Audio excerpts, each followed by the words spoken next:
Oke, baik. Assalamualaikum warahmatullahi wabarakatuh. Good morning, selamat pagi. Oke, thank you so much. We meet again. Kali ini kita di mata kuliah Statistic for Research ya. If last week I had already talked about validity of research instruments. Maka hari ini kita masuk ke aspek kedua, which is a very important aspect ya, untuk diketahui apakah our instruments is appropriate to use or not. Jadi karena instrumen itu punya dua syarat mutlak untuk dikatakan appropriate. Yang pertama adalah validity, while the second one is reliability. Yang kedua adalah reliability. Good. Saya mau flashback dulu ke beberapa pertemuan, bukan beberapa pertemuan, ke last semester when I was teaching language assessment ya. Karena in that semester saya juga menjelaskan tentang validity dan reliability. Saya ke flashback sebentar dulu karena itu penting, nanti berangkatnya adalah dari sana. Wait, this one. Good. Baik, ini adalah sebentar, ini kenapa nggak bisa digerakkan? Wait, how come? Oh my god. Oke, wait.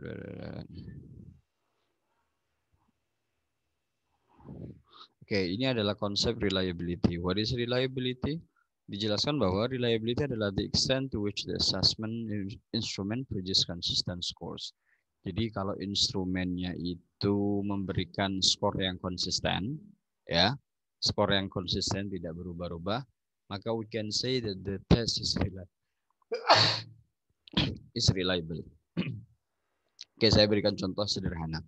Hari ini masif sekali tes-tes kita tahu sekali dan sering keluyuran sekali di media massa, tes-tes yang dikenal dengan tes PCR, kemudian tes-tes lain untuk mengetahui apakah ada virus corona atau tidak. Nah, maka tes-tes semacam itu bisa saja akan membuat masalah apabila tesnya tidak reliable. Ini saya beri contoh. Oke, hari Senin ngetes, dites ternyata negatif. Oke, kemudian sudah berpergian misal ke Malang. Nyampe di Malang dites lagi, ternyata positif. Nah, ini kan ya, yang bermasalah itu sebenarnya bukan dari orangnya, tapi tesnya. Ya. Jadi tesnya ini harus dipastikan reliable. Oke, kalau itu 2 tes begitu. Atau contoh yang lain lah begini. Jadi di Pontianak itu dites negatif ya.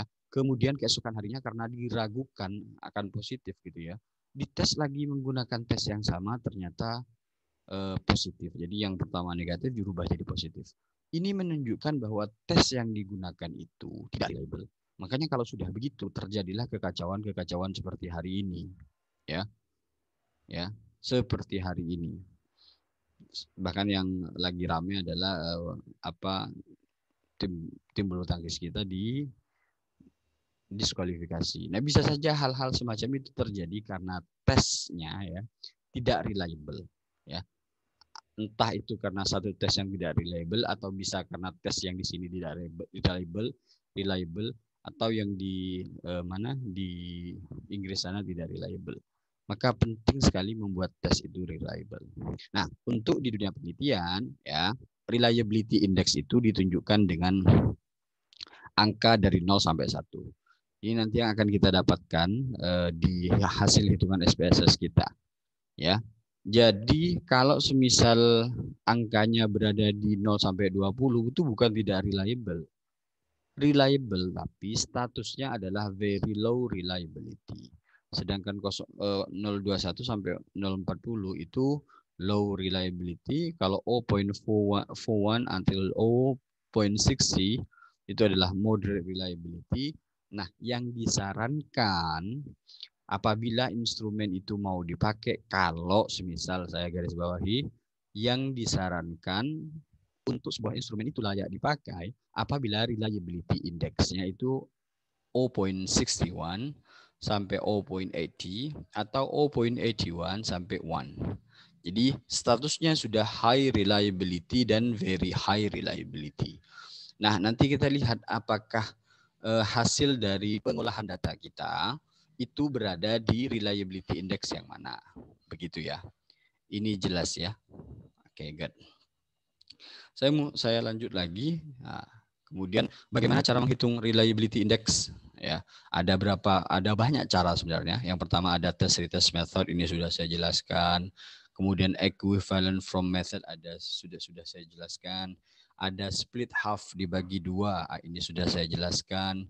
Nah, kalau split half nanti rumusnya begini ya. Ini umumnya ya, rata-rata ini umumnya untuk tes-tes yang berupa soal ya, kayak soal multiple choice dan lain sebagainya. Itu ya seperti ini ya. Nah, ada Kudar-Richardson method. Oke. Dan ya itu yang Kudar-Richardson method. Kalau semisal kalau semisal tesnya itu subjektif, maka pakai inter-rater atau intra-rater, kan begitu kan ya. Itu adalah serangkaian how we test atau how we make sure our test is reliable ya. Nah, kalau itu ya, mereka ini adalah yang biasanya reliability index untuk ngecek tes yang berupa multiple choice atau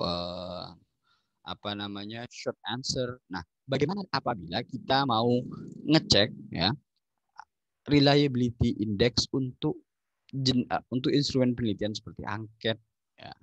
Itu bagaimana caranya ya. Nah, untuk itu mari kita akan lakukan itu dengan SPSS. Jadi ini hanya untuk yang seperti angket dan sebagainya itu ya. Ya. Jadi bukan untuk tes-tes seperti waktu kita belajar ini, bukan multiple choice, short answer dan lain sebagainya, yang jenis-jenis tes semacam itu. Ya. Ini jelas, ini saya selesaikan. Ingat tadi reliability index range from 0 sampai 1 disarankan untuk yang baik kalau apabila sebuah tes itu dikatakan baik apabila reliability index-nya ya itu adalah 0.61 sampai 0.81, 0.80, kemudian dari 0.81 sampai 1 itu yang bagus. Ini saya sudah selesaikan karena ini sudah pernah kita bahas. Good. Maka kita akan masuk ke SPSS. SPSS sebentar ini. Ya, betul. Oke, ini kita masuk ke SPSS. Kita klik variable view seperti biasa. Oke, kemudian kita beri nama item 1, item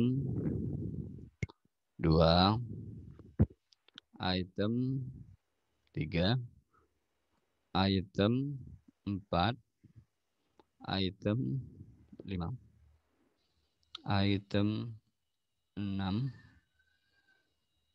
item 7, item 8, item 9, item 10, baru terakhir adalah total. Ya. Mister pakai data yang mana? Pakai data yang minggu lalu ya. Iya, kan satu data harus dicek reliability dan validity-nya. Jadi kita boleh pakai data yang sama. Ya, desimalnya dibuat 0 jangan lupa. Desimalnya dibuat 0. Oke, seperti biasa. Desimalnya dibuat 0. Oke. Desimalnya dibuat 0. Nah, kita ke measure dulu sebentar, saya geser ini ya. Measure-nya kita buat nominal. Measure-nya kita buat nominal.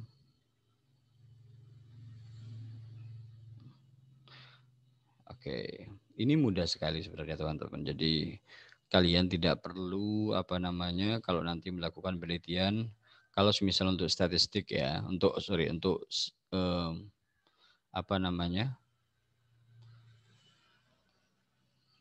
untuk yang quantitative research, maka tidak perlu ke nyuruh orang gitu. Ini kita bisa mengerjakan sendiri. Ngapain kita nyuruh orang? Ya. Nah, sering sekali saya temukan mahasiswa itu untuk uji instrumen saja minta tolong ke orang. Nah, itu bermasalah. Ngabisin duit saja. Oke, good. Baru kemudian kita copy data yang kemarin. Ya. Kita copy data yang kemarin. Sorry, inilah beginilah kalau misal masalah. Ya. Ini copy data kemarin ya. Ini data yang kemarin. Walaupun penarikan kesimpulannya kalau kemarin kan pakai 0.05, kalau ini tidak. Oke, saya copy dulu ya.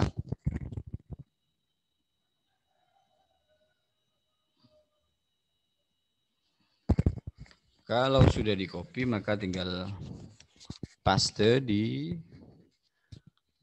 lembar kerja SPSS kita. Nah, tinggal di paste ya.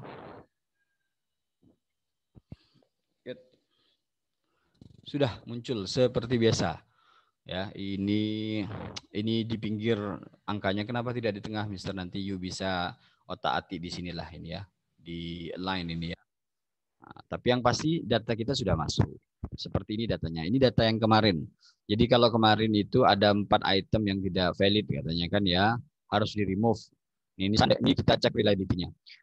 Yang pasti ya, yang pasti reliability index untuk ini itu tidak akan tinggi sampai 1 ya, sampai sempurna ya, karena ada beberapa item yang tidak valid. Oke, tapi untuk skornya ya, reliability indexnya masih reliable nanti. Jadi tidak akan menunjukkan angka 1 karena kan tadi reliability index kan dari 0 sampai 1 ya. Kalau sudah begini ya, gampang saja kita analyze ya. Kemudian kita scale, pilih scale. Kemudian reliability analysis. Ya. Kemudian ini jangan semuanya diblok, sebenarnya tidak apa-apa. Cuma nanti item yang ini saya keluarkan, item total ini keluarkan biar lebih mudah. Jadi ada 10 item ya. Kita mau tahu reliability index-nya. Ya, kita mau tahu reliability index, totalnya jangan dimasukkan. Oke, seperti apa jadinya? Ini sudah tidak ada masalah, langsung oke saja. Oke, sorry, kalian bisa melihat ini? Oh bisa ya? Oke, good. You are sharing screen. Nah ini adalah hasilnya, hasil yang diperoleh, ya. Oke, N itu adalah jumlah si ini ya. Sorry, ini kalian bisa ngeliat gak sih? Nanti kalian malah nggak bisa lihat, sebentar ya. Ini susahnya kalau hasilnya di mana? Ini ada output ya. Nah, bisa ya. Nah, jelas ya. Valid N itu 15. N itu adalah jumlah respondennya ya. 15 orang, kemudian tidak ada yang kurang, totalnya 15 ya. Betulnya 100%. Nah, untuk mengetahui reliability index kita, nah di sini ada reliability statistik. N item itu jumlah item tesnya ya, atau instrumennya ya, untuk angket ya. Ini jumlahnya 10 seperti yang kemarin karena kan data yang kemarin. Nah, ya, dia ini reliability indexnya adalah 0.77 atau 0.77. Nah, berdasarkan dari kriteria yang kita mau, tadi kan dikatakan bahwa yang bagus untuk dijadikan instrumen itu apabila reliability indexnya range from 061 sampai 081. Ini sudah lewat dari 061 ya, ini 77. Atau dari 081 ke 1. Jadi dari 0,81 sampai 1. Nah, ini berada di angka 0,77. Ini berarti sudah memenuhi syarat dari yang kita mau dari sebuah instrumen punya reliability index walaupun tidak terlalu tinggi. Ya, lumayan lah ini ya. High reliability ini ya. Ini high reliability. Tapi lagi-lagi dia tidak bisa sampai 1. Itu jarang sekali nemu 1 ya. Nah, ini sudah begini saja, maka kita tinggal memasukkan data ini, kita tinggal kopikan. Jadi kita copy ini hasilnya ini, kita lampirkan di bagian appendix, lampiran, kemudian kita tinggal tuliskan di bagian instrumen penelitian kita. Tinggal dikatakan saja instrumen penelitian kami ya.